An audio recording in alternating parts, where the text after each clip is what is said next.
কোনো জবাব পাইনি, এই কারণে একটু ফ্রাস্ট্রেটেড ছিলাম। আমি কথা বলেছি আমার সাথে ডিভোর্স নিয়ে, যে আপনি কি ভাবেন যে ইন্ডাস্ট্রিতে কাজ করলে বা অনেকেরই তো ডিভোর্স হয়ে যায় বিয়ের কয়েকদিন পরে, আপনার কাছে কি মনে হয় যে কেন এত ডিভোর্স হয়? ঝগড়া খুবই কম হয়, একদমই ঝগড়া করতে চায় না, একদমই না, মানে ঝগড়াই করতে চায় না। এবং মানে থাকে না, আমি একটু ঝগড়া টগড়া করবো, মাঝে মাঝে কোমর টোমর বেঁধে নামি। আমার জামাইয়ের দাঁত নিয়ে সবার খুব প্রবলেম, যে ওর দাঁত এরকম কেন। বিয়ের মাত্র 2 বছর পরেই পরকীয়ার কারণে সংসার ভেঙে গেল ছোট পর্দার জনপ্রিয় অভিনেত্রী মৌসুমী হামিদ এর সংসার। নুসরাত তুবার সঙ্গে পরকীয়া জড়িয়েছেন মৌসুমী হামিদের স্বামী। এমনই ভয়ঙ্কর অভিযোগ তুলেছেন এই অভিনেত্রী। এমনকি মৌসুমী হামিদকে ডিভোর্স লেটার পাঠিয়েছেন তার স্বামী। হ্যাঁ ভিউয়ার্স, পুরো ভিডিওটি আমাদের সাথে দেখতে থাকুন এবং আপনার মূল্যবান মতামতটি আমাদের ভিডিওর নিচে কমেন্ট করে জানাতে ভুলবেন না। মৌসুমী হামিদ বলেন, কালো দেখে প্রেমে পড়েছিলাম তার, মনে করেছিলাম কালো ছেলে হয়তোবা অন্য কোনো নারীর প্রেমে আসক্ত হবে না, আমার প্রতি থাকবে তার অনেক অনেক পরিমাণে ভালোবাসা। কিন্তু না, আমার বিশ্বাস ভেঙে দিয়ে সহকর্মীর সাথে পরকীয়া জড়িয়েছেন রানা।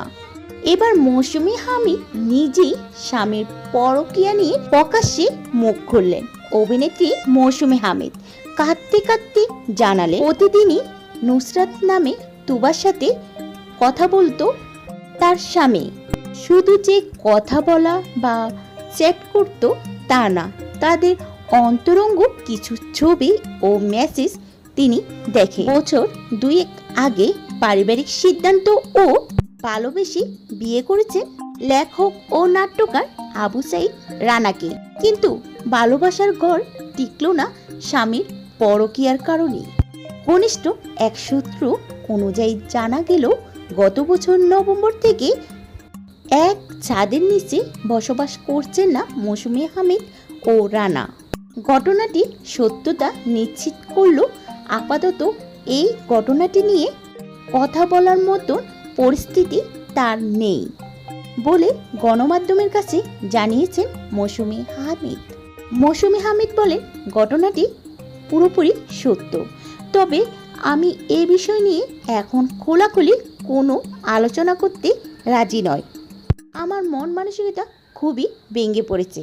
ডিভোর্সের এই ঘটনায় তিনি টমার মধ্যে রয়েছেন। এমন পরিস্থিতিতে তিনি কি করে বুঝতে পারছেন না, তাই এই বিষয়টি নিয়ে এখন তিনি মন্তব্য করতে রাজি নয়। কয়েকদিনের মধ্যে বিষয়টি নিয়ে সবার সঙ্গে আলোচনা করবেন এবং মুখোশ খুলে দেবেন রানার। মূলত পরকীয়ার কারণেই তাদের ডিভোর্সের মূল উদ্দেশ্য।